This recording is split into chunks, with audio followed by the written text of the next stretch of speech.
পাচ্ছে না কেউ।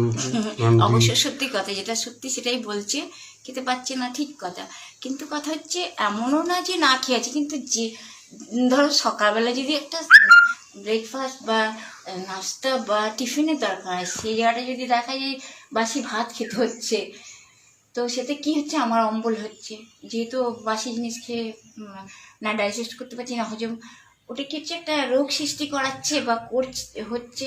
তখন কি হচ্ছে, মানে সকালে তো মর্নিংয়ে মানুষ কম্পালসারি চা, তার সঙ্গে বিস্কিট, তারপরে নাস্তা হলো হলো না হলে গরম, যাই হোক যে কোনো একটা তাজা জিনিস, কিন্তু ওইভাবে তো জীবনযাপন যাপন করা সহজ না, যে হ্যাঁ সকালবেলায় বাসি ভাত খেয়ে একটা খেতে ইচ্ছা না থাকলে কোনো সময় কী হয়, মানে মনে হয় যে পাচ্ছি না সহ্য করতে, তখন ওরকম করে খেতে হয়। তখন কি এরম পরিস্থিতিতে আমার থাকা উচিত? আমি আপনাদের আমি আপনাদের জিজ্ঞেস করছি, কি এরম সিচুয়েশনে আমার থাকা উচিত, কি হ্যাঁ কি না?